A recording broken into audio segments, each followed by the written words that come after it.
Magandang araw mga kabayan. Nagbabalik po muli ang inyong lingkod pang magbigay sa inyo ng mga bago at nagbabagang mga balita. Liza Smugs and Chinese smuggler na si Michael Ma magkasabwat sa pag-smuggle ng mga produkto ng China papasok sa ating bansang Pilipinas. Liza Smugs may balak din natang ibenta ang bansa sa negosyanteng mga inchik na to. Taong bayan nanganganib sa nangyayaring ito sa ating gobyerno. Sigaw ng taong bayan ay ibalik si former President Rodrigo Roa Duterte sa opisinang presidente upang maayos ulit ang bansa nating pinakamamahal.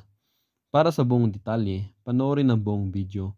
Kung bago ka pa lamang sa aking channel, huwag kakalimutang mag-subscribe, pindutin ang notification bell at piliin ang all upang laging maging updated sa mga bago at nagbabagang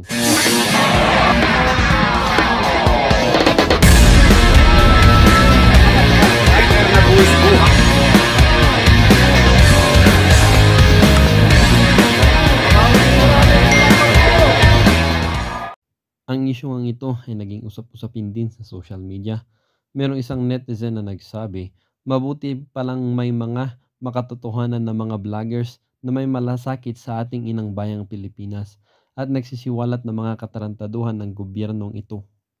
Ang isyung ito ay naging usap-usapin din sa social media. Merong isang netizen na nagsabi, mabuti palang may mga makatotohanan na mga vloggers na may malasakit sa ating inang bayang Pilipinas. At nagsabi din ng isang netizen, dapat kumilos na tayong lahat na Pilipino, people power na. Sabi din ng isang netizen, dapat kumilos na tayong lahat na Pilipino, people power na. Sabi din ng isang netizen, dapat kumilos na tayong lahat na Pilipino, people power na. At sabi din naman ng isa, nananawagan kami kay Tatay Digong at sa mga taong mayroon pang pagmamahal sa ating bayang Pilipinas na kumilos na tayong lahat para mailigtas sa mga ganid ng mga tao.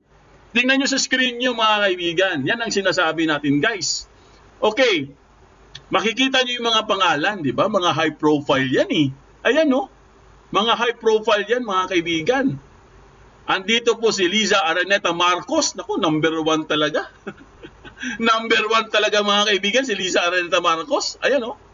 Andito din si Michael Ma. Ayan. Ito yung mga high profile na mga personality, mga kaibigan. Andyan din si Martin Araneta, si Franz Imperial, naku, kilala nyo yan, di ba? Lalo na si Ivan Uy. Ngayon mga kaibigan, ito pong si Michael Ma, guys. Kumakalat yan eh. Kumakalat po, no? Kumakalat, may kumakalat na balita, mga kaibigan. At alam ko may video yan eh. Puntahan niyo po sa embassy po, no? Chinese embassy page nila, Facebook page. Alam ko may video yan talaga guys, andun talaga siya guys. Tingnan nyo, hanapin nyo na lang. Kasi hindi natin pwedeng i-play dito eh. Kasi may mga video guys, lalo pag sa mga consulate, hindi mo po pwedeng i-play. Kaya kailangan pumunta ka sa page para makita mo yun. Pero mga kaibigan, itong kumakalat po na balita guys, na ito daw si Michael Smugs, tawagin na natin siyang Michael Smugs. Ha? Michael Smugs, ganda ng pangalan no, Michael Smugs. Alam niyo na ibig sabihin ng Smugs, ha? Alam naman natin, di ba, kung sino si Michael Smugs? O, di ba, alam na ng lahat yan. Identified po siya, mga kaibigan, ha? Inaakusahang smuggler. Di ba? Inaakusahang smuggler, mga kaibigan, at ipinwesto daw ni Pangulong Marcos. What? Ipinwesto ni Pangulong Marcos? Akusado nga yan eh. Hindi nyo nga pinakita yan eh. Hindi nga lumantad yan eh. Or hindi natuloy ang hearing sa Kamara. Sino ba may hawak ng Kamara? Sino ba ang House Speaker? Sino ang House Leader? Di ba si Tambaloslos? Oh, kaya pala walang hearing or hindi pwedeng i-hearing. Kasi, ang balita dito mga kaibigan, itong inakusahang smuggler at ipinwesto pala ni PBBM. Ginawang special envoy ng China. Alam ko guys, sa totoo lang no, mga kaibigan, ako naniniwala ako dun eh. Talagang siguro, kasi kumakalat nga, di ba? Sabi nga nila, kung walang apoy, walang usok. Kumakalat na kasi yan guys. Sabi ko, naghahanap talaga ako ng katibayan. Kasi nga, Ito pong si Sas Rogando Sasot, mga kaibigan. Nagsalita na rin guys eh. Ito, pakita ko sa inyo para lang po meron tayong connection. Ayan po Kasi kumakalat mga kaibigan o nagkaroon po ng trending guys patungkol po kay Gibo. Si Gibo, no? Itong si Secretary Gibo. Patungkol po sa West Philippine Sea or sa South China Sea. Na nagkaroon po sila ng sagutan dyan I mean, hindi naman sagutan, pero parang nagpapasaringan po. Dahil itong si Gibo guys, meron siyang sinabi na meron daw isang akla na vlogger na kasi nga pinaratangan si Gibo, di ba? Kasi alam niyo na, di ba? Na-topic na natin 'to Yung mining. Ngayon mga kaibigan, abalang-abala po itong si Secretary Gibo.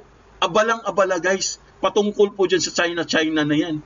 Pero mga kaibigan, hindi niya pinansin or wala man lang siyang sinasabi patungkol po dito guys sa napaka-trending na balita ngayon. Ito po, Gibo, bakit quiet ka? Quiet ka na the alleged smuggler na si Michael Ma. Yan, pinangalanan nga yan, Si Sas yan, sa page niya yan. Tingnan nyo. Tingnan nyo sa screen, sa page niya yan, May, Sas Rogando Sasot. Yan, ay na-appoint ng presidente as special envoy of the president to China? Question mark. May question mark naman. Wala ba kayong boss? Tanong lang ni Sas, Kasi bakit abala kayo? Mr. Secretary, abala kayo sa mga ibang mga issue patungkol po sa China at meron pa silang hate China? At nalaman din natin mga kaibigan na billion din pala ang kinita ni Gibo sa China dahil po sa kanyang company, alleged din na company. Ano ba yung company na yon? Yung siya yung may-ari, nalaman natin na siya pala yung chairman, parang gano'n na rin, Tapos nalaman natin guys, billion pala ang kinikita nila sa China. Ngayon, napatunayan na talaga natin guys, na niloloko lang tayo. Ginagago lang tayo ng gobyerno mga kaibigan. Bakit po dinet? Kasi yung sinabi po ni Gibo guys, pwede kong sabihin, na justify na po natin. May justification po. Dahil dito sa balita ngayon, na kumpirmado na ba talaga na itong si Michael Smugs ay itinilaga ni PBBM sa palasyo. See? Napakatindi mga kaibigan. Unang-una si Gibo lang yung topic natin I mean, kahit naman siguro hindi natin pansinin yan. Yung si Michael Man na yan. Lalabas pa rin yan Bakit? Dahil hindi po natuloy ang hearing. Pero ngayon guys, bakit nagkaganito? Andyan pa si Gibo, isa pa yan, may issue din siya. Ngayon, ito naman bagong issue na naman. Saan na ba talaga tayo dito? Saan na tayo pupwesto nito? Ano ba to? Diversionary tactics ba to? Kasi guys, mga kaibigan, di ba hanggang ngayon wala pa rin sumasagot kahit isa sa kanila sa kamera patungkol po doon sa hinahanap natin na resibo doon sa liquidation. Pero may mga nababalitaan na tayo na ganito. Ano na ba talagang nangyari? Di ba? Lokohan na talaga. Sige, maglokohan na lang tayo. Ito pakita ko sa inyo. Ito na po ang sinabi ni Sas mga kaibigan. Ayan Yes, Sagittarius Minds. Tama po, Ronald Talapian. Maraming salamat. Ayan, Sagittarius Minds, sabi ni Ay, Trivion, kumusta ka na dyan? Andito pala si Trivion. Ayun po mga kaibigan, lakihan natin para mabasa nyo rin guys ayan Galing po yan sa page ni Sas Rogando Sasot. Basahin nyo para sigurado tayo guys na hindi natin gawa-gawa to. Ayan basahin nyo sa screen nyo. Ang sabi po ni Sas dito sa kanyang Facebook page, mga kaibigan, I was at this event in June. I was at this event in June. Andun daw siya sa event na yun, nung June. Yan nakalagay When the naturalized Filipino Michael Ma, an alleged smuggler, was introduced along with other officials of the PH government. So andun pala si Sas mga kaibigan. Present pala siya ng mga panahon na yun. Ayan Present pala siya guys. So nakilala niya si Michael Ma. So sa palagay ko mga kaibigan, ito pong si Miss Sas talagang may credibility po siya guys na mag-expose. Kasi mismo, nakilala niya. Na-meet niya po mga kaibigan in person itong si Michael Ma. Kaya yung mga nagsasabi dyan na fake news itong fake news kasas, fake news kasas. Kayo ang fake news. Kasi mismo po si Miss Sas Rogando Saso, na-meet niya po si Michael Ma. Ituloy natin ang basa. Ang sabi pa dito mga kaibigan, no? Ayan, no? Oh. Yan, no? I was, kumbaga, nagulat daw siya mga kaibigan na, kumbaga, never officially announced by Malacanang or PH mainstream media was there. Kumbaga, lahat daw ng mainstream media mga kaibigan, ng mga panahon na yun, kumpleto daw guys. Kumpleto. Ang dami daw PH media or mga mainstream yung mga panahon na nagkikita sila doon ni Michael Ma. Pero bakit daw kahit isa daw report, walang lumabas? Diba? Wala daw lumabas. Hindi mo makikita sa broadsheet. Hindi mo makikita sa mga mainstream media. Hindi kahit nga sa social media, wala eh. Pero kumpleto po doon, nagko-cover sila guys. Ano yun? Lokohan? Diba? Ibig sabihin, ginagago lang talaga ang mga tao. Bakit nagtatawag pa kayo ng media? Ano? Para kunwari, legit yung mga meeting nyo? Pero, at the end of the day, sasabihin nyo sa media, huwag nyo ipalabas nyo na, ito sa'yo, yan ba pala, yan ba? Napakaswerte naman talaga. Magkano kaya? Ang tanong, magkano kaya? Ang sabi po din ni Miss Sas dito mga kaibigan, ang sabi niya dito guys, I've met Michael Ma once. See? Na-meet daw niya si Michael Ma once. Ayan nakalagay He was introduced to me by Liza Marcos in their family's compound in Benguet. Taga Benguet pala si Michael Ma.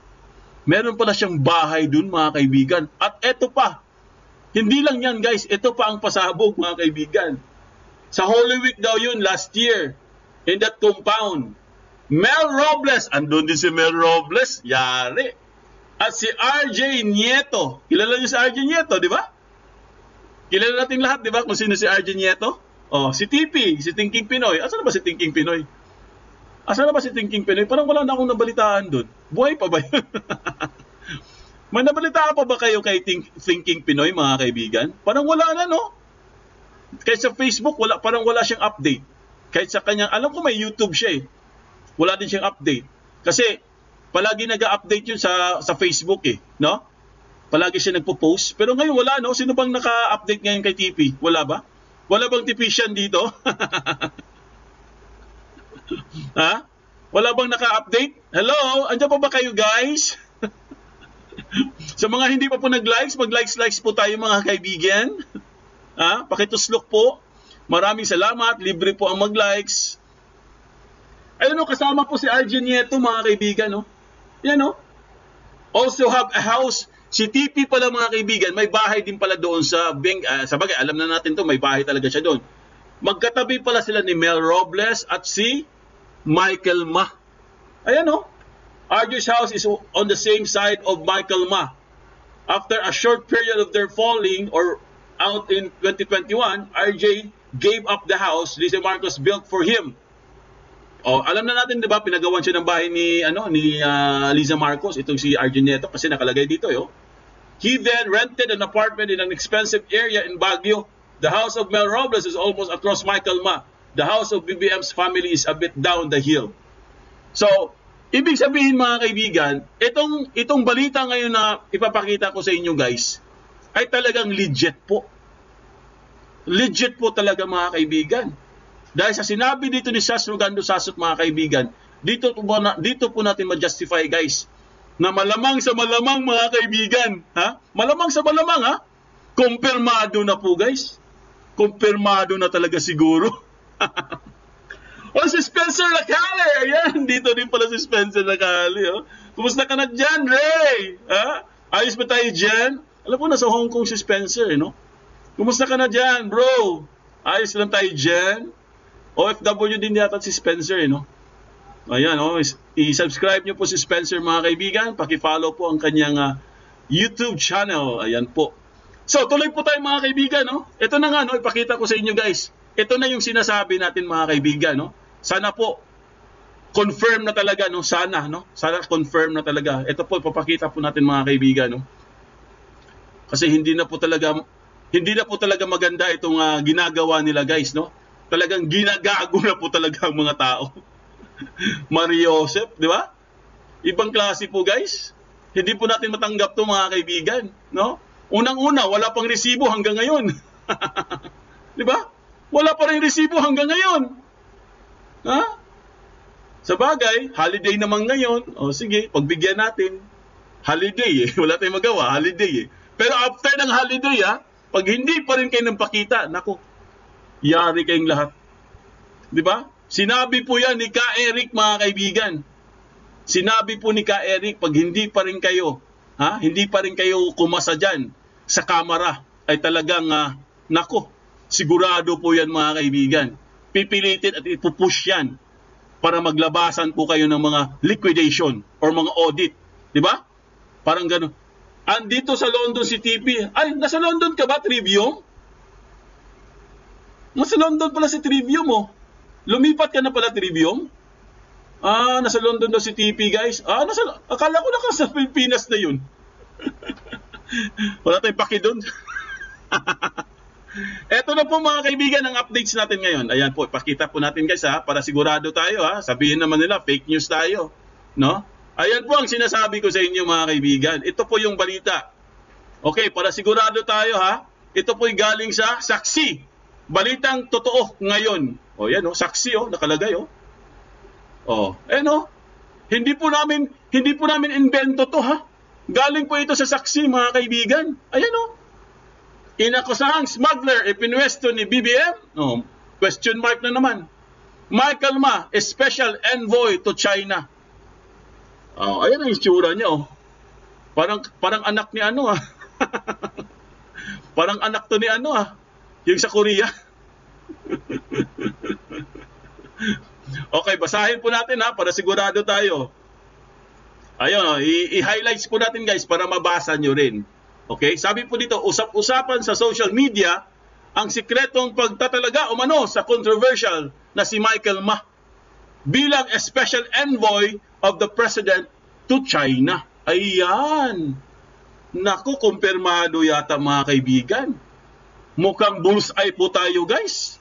Ayan Tama siguro talaga itong si Miss Sas Rogando Saso. Ang galing talaga ni Sas. Tuloy natin. Highlights natin para makita nyo rin. Ayan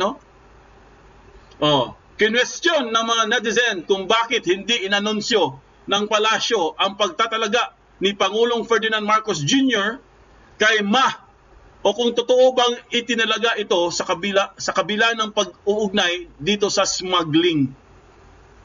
Based sa kumakalat na video clip, ayan may video clip may video clip nakalagay Base sa kumakalat na video clip, isa si Ma sa mga dumalo sa isang okasyon na nagtatampok ng Chinese culture and contemporary China sa Maynila. Yan klaro yan Hindi ko gawa-gawa yan. Ibig sabihin guys, kumpirmado po. Kumpirmado. Ang tanong, bakit? Bakit? Akusado ito. Akusado po ito mga kaibigan. Ibig sabihin, talagang niloloko na lang tayo. Ganyan na talaga sila guys.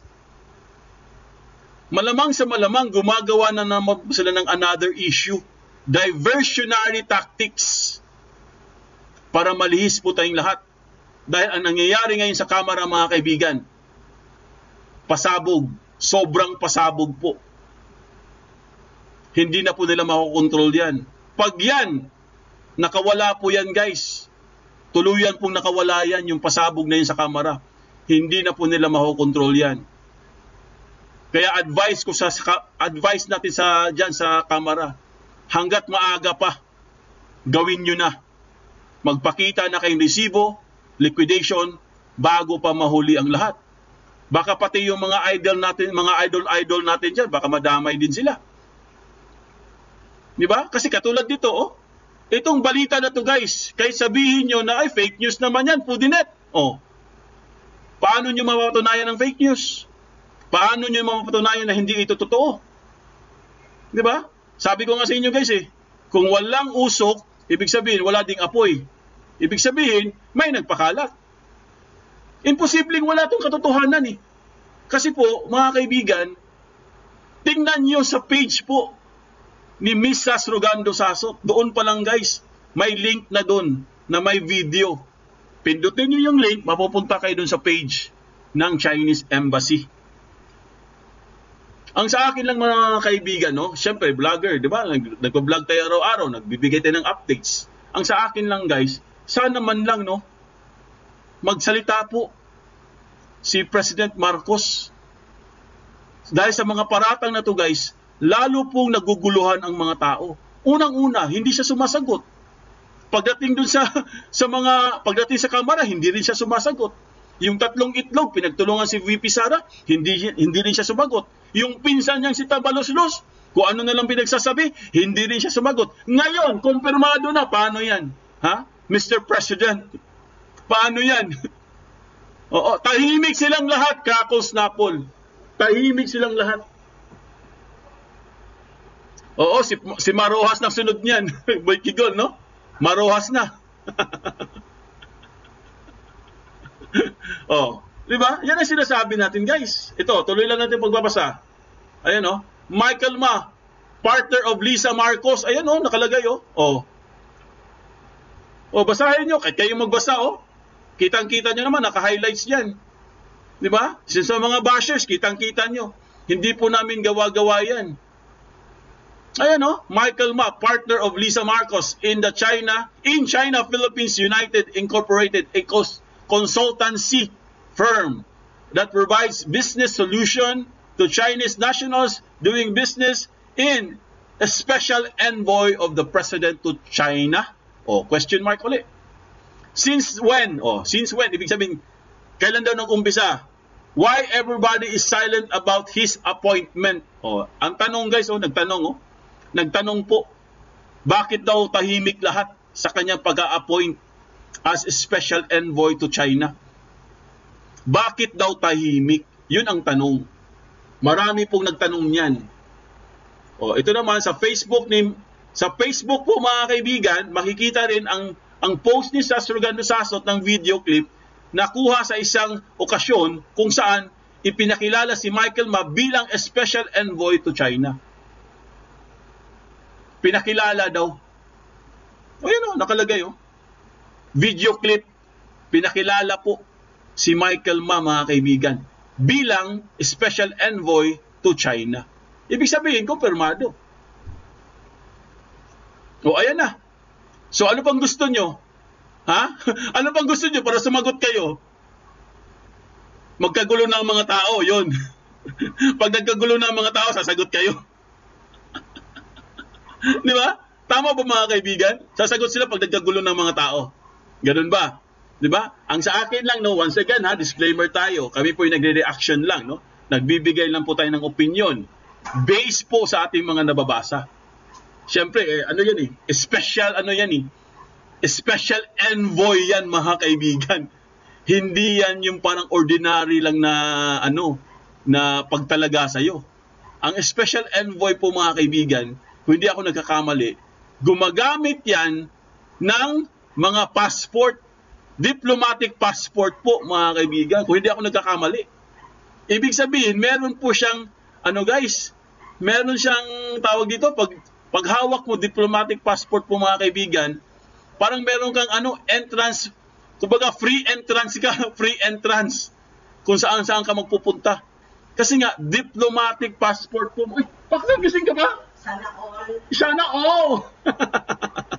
Sabi ni Pakner, sana all daw. Biro nyo guys, meron kang diplomatic passport, napakaswerte mo naman. Bilyonaryo ka na. Bilyonaryo ka na, lalo ka pa magiging bilyonaryo. Napakaswerte nyo naman, sana all na talaga. Pinagpala kayo. Mapapasana all na lang tayo nito. Ha? Ano guys? Hindi pa nila naitanong kay Mrs. kaya wala siyang mas isagot. Narito ang reaction post ni Sasot. Ito na ang sabi ni Sasot dito. Oh. Ito. Oh. Sabi po ni Miss Sasot, ni Miss Sas, mga kaibigan. Sabi po niya, guys, Diyos ko. Ayan, part pa lang ng admin ang smuggler. Question mark. Oh. Wow, has smuggler naging envoy? Pag may SPG, pa bakit kaya? Oh, question mark uli. Kaya pala di na pinapadalo sa hearing ng Congress.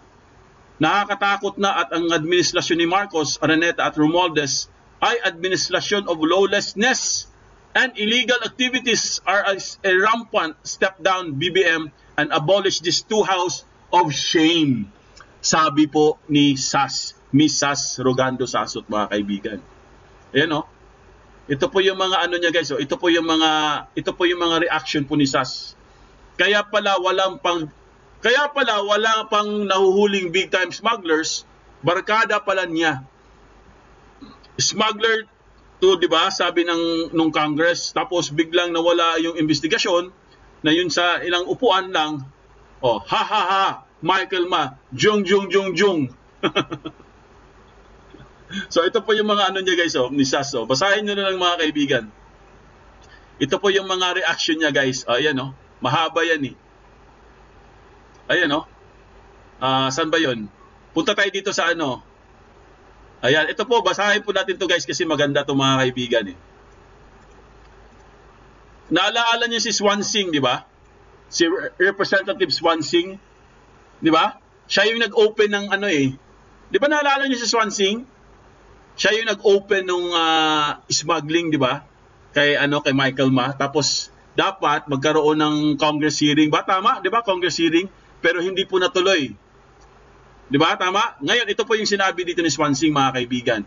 I, as principal author of House Resolution number 311, would like to request the Committee on Ways and Means to issue subpoenas for the following brokers, importers, facilitators allegedly involved in large-scale agricultural smuggling in local ports in the Philippines. Namely, pinangalanan niya, Michael Ma, Lugin Ang, 300 plus containers per week. Grabe, 300 plus containers per week. Andrew Chang, kay Andrew Chang naman sa Batangas. Leia Cruz, kasama din si Leia Cruz, di ba? Nalala niyo si Leia Cruz? Tsaka si June Diamante sa CDO naman. Tapos meron pa isa, si Lucio Lim. Yan ang dami pala. Si Jerry Teves, Ani Swansing, ayan, MICP ni Ani Swansing. Sabi po ni Swansing, mga kaibigan, yan po ang dapat kakasuhan yung lahat na minention niya diyan sa resolution number 311. House resolution yan, ha? Sa napanood niyong video, mga kabayan, ano naman po ang inyong mga opinion? Ang ating comment section ay bukas para sa inyong mga komento at reaksyon. Huwag kakalimutan, do not let your thoughts left unspoken. As citizen of this country, your opinions matter. Huwag pong mahihiyang magbigay ng inyong mga saloobin, mga kabayan. At syempre, huwag nyo din pong kakalimutan i-share ang video ito upang inyong mga kaibigan at kapamilya ay maging aware din sa kung anong nangyayari sa ating bansa. Huwag din kakalimutang mag-iwan ng like. Hanggang sa muli!